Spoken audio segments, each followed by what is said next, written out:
El elemento de la Guardia Nacional que disparó a Ángel Yael Ignacio Rangel en Irapuato se desconcertó. Cuando el auto en el que viajaba el universitario se retiró de manera precipitada, diríamos nosotros, se sacó de onda. Integrantes de la Guardia Nacional realizaban reconocimientos disuasivos sobre el ducto de Pemex Salamanca-León, cuando observaron dos vehículos estacionados en un camino de terracería. Sin poder identificar a sus ocupantes, quienes al percibir su presencia procedieron a retirarse del lugar de manera precipitada, motivo que provocó desconcierto e incertidumbre entre los miembros de este instituto policial. Derivado de lo anterior, un elemento de la Guardia Nacional descendió del vehículo en el que se transportaba y de forma unilateral accionó su arma de cargo en contra de las camionetas, resultando en una persona fallecida y otra lesionada.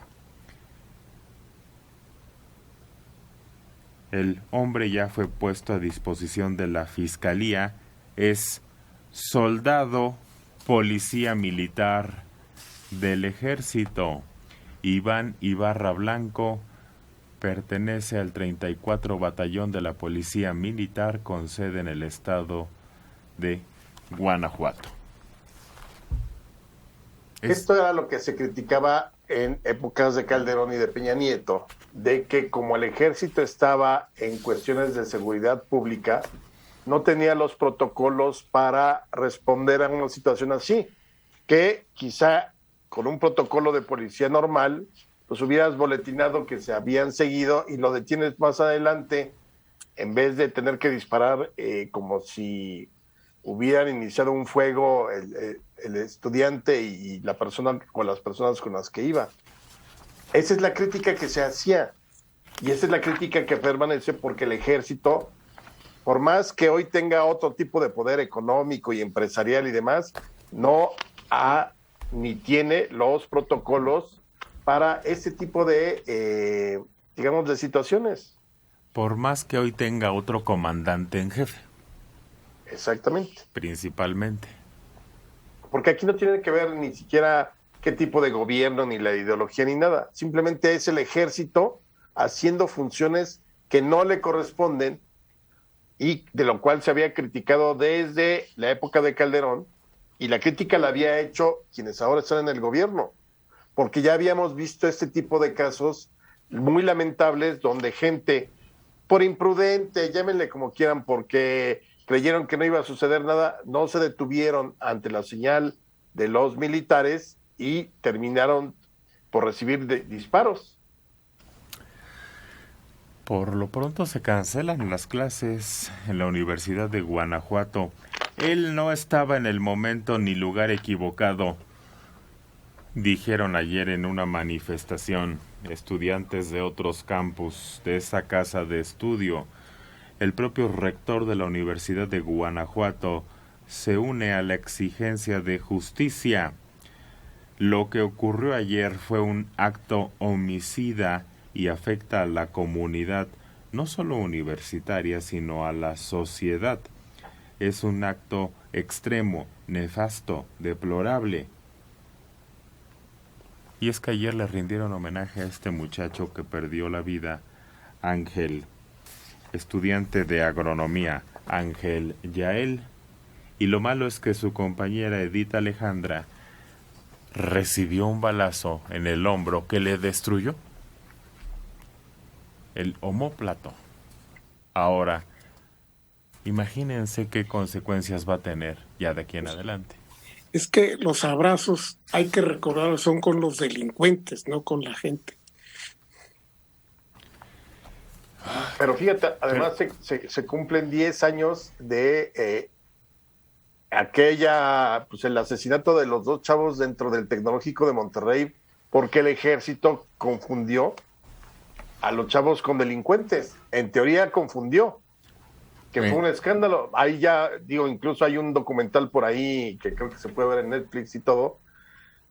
Y es exactamente el mismo tipo de incidentes que no debieron suceder si se hubieran tomado las precauciones adecuadas para que el ejército no esté en las calles. Fíjate que ese documental, bueno, ese incidente tiene, sí, cierto, porque al principio dijeron que les habían disparado, dijeron los militares, y que por eso se habían puesto en alerta. ¿Y te acuerdas que esos muchachos del TEC les pasó lo mismo? Claro, porque, a ver, el hecho más o menos fue que el ejército va persiguiendo, se dieron de balazos con el crimen organizado, en algún momento dado parte de esos delincuentes sí se meten o están merodeando las instalaciones del TEC, y estos dos chavos están ahí saliendo de clases y les disparan. El problema ahí no fue que dijeran, oigan, pues tuvimos un accidente aquí, no, sino que el gobierno y el ejército movieron todo para presentarlos como si hubieran sido delincuentes. Y hasta que no vino la reacción de los compañeros, de la familia, del propio tecnológico, a decir, no, esta es una mentira del gobierno, en este caso de Felipe Calderón, y del ejército, porque estos jóvenes no eran delincuentes. Uy, tardaron, creo que... ¿Cuánto dices que tiene? 10 años del acontecimiento. Creo que apenas acaban de recibir la disculpa del Estado, porque por eso búsquenlo. Yo se los recomiendo. El documental se llama Armados hasta los dientes, Alejandro. Porque, a ver, hay que decirlo, el gobierno no se va a pelear con el ejército. Ahorita desde luego van a procesar a este militar, lo que sea, pero nunca el gobierno va a decir, sí, no hay los protocolos, se equivocó el ejército. Entonces es más fácil victimizar o revictimizar las víctimas, y siempre terminan siendo, pues es que seguramente tenían que ver con el narco, es que seguramente traficaban, y no es así.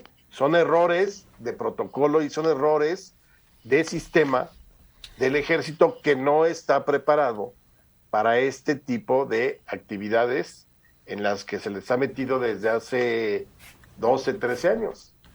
O lo peor, es que parece, como dice Mario, que a los criminales les dan abrazos y a los demás balazos. Sí, porque por otro lado Guanajuato necesita algo. Yo no sé si el ejército, yo no sé si la CIA, yo no sé. Pero acuérdense que es uno de los que se ha vuelto la violencia, pan nuestro de todos los días. Irapuato, Celaya, León, se han vuelto territorio peligrosísimo. ¿Qué hacemos? ¿Sacamos a los militares entonces? Es lo que gritaban ayer en la manifestación, y que los oradores en esta lo pidieron.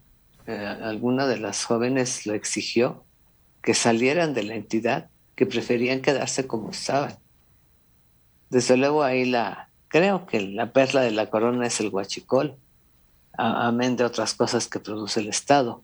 Pero entre el lema, el grito que era Ángel no murió, la guardia lo mató, queremos que salgan de nuestra región. Era lo que gritaban. Cuando hace unos meses gritaban porque llegaran a auxiliarlos, por detener la ola de crímenes, por la cantidad de jóvenes que habían desaparecido. Y ahora, a raíz de este crimen alevoso y ventajoso, exigen que salgan de la entidad. Y que se queden a la buena de Dios y que los ductos sean víctima del huachicoleo. Pues bueno, eso tendrán que valorarlo como sociedad. Y a esta queja se sumó el rector, que efectivamente, como lo mencionas, se mostró indignado y muy enojado, y paro de actividades como protesta. Que tome el Estado y cártel, que sigan exprimiendo, ordeñando todo lo de huachicol, bueno, pues lo tiene que valorar la entidad y el gobernador. Henry García, ya comenzó la crítica.